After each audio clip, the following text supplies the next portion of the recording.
Hey everybody, welcome to The Warp. I'm Jack Reedy with Future Pastimes. I'm a longtime Cosmic Encounter fan. I run The Warp, which is a Cosmic Encounter resource that's been around for a couple of decades now, and it's still mostly useful. And I've had a couple people ask me recently, based on some questions on Board Game Geek, about how I like to approach the Alliance phase. Now, what I will say is that having come from the Eon days and played in the Mayfair edition as well, we played the Alliance phase as a little bit of a free-for-all. You still had the invitations from the offense followed by the defense, but then we just allied. There was no rhyme or reason to that. It really wasn't until the Fantasy Flight edition where that Alliance process was a little more formalized. With the idea of the invitation from the offense followed by the invitation from the defense, and then clockwise from the offense, each player in clockwise order who has been invited decides which side they're going to go to, if they've been invited to both, how many ships they're going to send. And that is the method that I use. It's the method that I teach. It is what's in the rule book. And I actually think it is a better approach to the Alliance phase because it adds some more interesting decision making into how you're going to do it. And it's a lot neater and makes more sense, in my opinion. I think the other one is a little bit sloppy. And if you have people just jumping in and saying, oh, I'm going to ally with the offense, and then everyone else will say, yeah, we're all going to ally with the offense. But then sometimes what you have is like a bunch of people start going on the defense, and then somebody's like, oh, I was going to go on the offense, and maybe they already were, and then they tried moving their ships over, like, oh, you're doing this, you're doing that. And because it doesn't have a formal order where you're doing it with the free-for-all approach, it's harder to enforce. Well, you can't switch sides. And, you said you were going to go with the offense, you're going to go with the defense. I think it becomes a little bit messy and doesn't work as well, in my opinion. And I think that, I know that there's some people who are like, well, the free-for-all, it's more chaotic and that feels more cosmic. I think if you think that Cosmic is a game of chaos, I don't think you really understand Cosmic at its heart.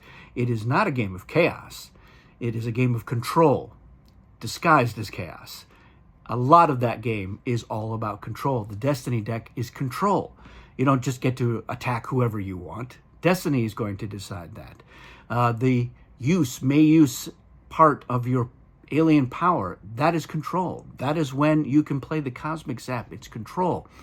A lot of the other interactions is control. Getting your rewards, getting compensation for ships lost. It's all these things matter. And it's not just a free-for-all all the time. There is a chaotic nature to Cosmic Encounter, absolutely. There is the element of chaos. But again, it's really about control through a sea of chaos. I don't know, there's probably better metaphors for it, but it is not just a game of pure chaos. It just feels like it is. So I think, yeah, the formal approach is better. And I think... I noticed that Jeremy Upton, who I've played Cosmic Encounter, he's a Cosmic Encounter Galactic Champion, so I think that his opinion carries some weight, but he mentioned this idea of the rotation of the turn order in terms of who's going to ally first and who gets to ally last and gets the benefit of seeing where other people are going. That rotates around just like who is the offense, and so a lot of the players will get their opportunity to be the one who gets to see what the other players are doing before committing to their alliance. And so I like that. I like that formal process. I think it's more interesting, and I think it improves the gameplay.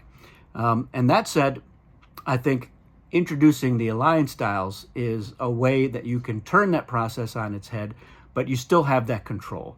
So the players have a formal commitment that they have made on their alliance styles, and you're revealing all of those at the same time. The idea that like, oh, the alliance phase takes too long, I think is a silly non-argument. That's my opinion.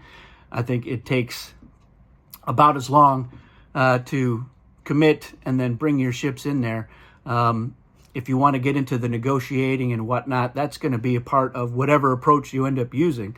If you're going to say like, no, come on, before you do that, join this side. Here's why I should do it. I need everyone to bring at least 3 ships. That's still adding time to the phase. And I don't think Cosmic Encounter is a game with the reputation of it's too long. It can go long, certainly if you insist on winning solo. That's on you though. So that's my opinion. You certainly feel free to push back in the comments if you prefer the old way. Great thing about Cosmic Encounter, of course, play it however you want. You don't have to follow the rules as written. You can do what you want. Home rules, home brews, house rules. There's plenty of variations on how people like to approach Cosmic Encounter. But at my table, we follow those rules pretty closely. And that's how I teach it. And I think that in the end, it is a better process. So that's it for this one, everyone. Thanks for watching. We'll see you again soon.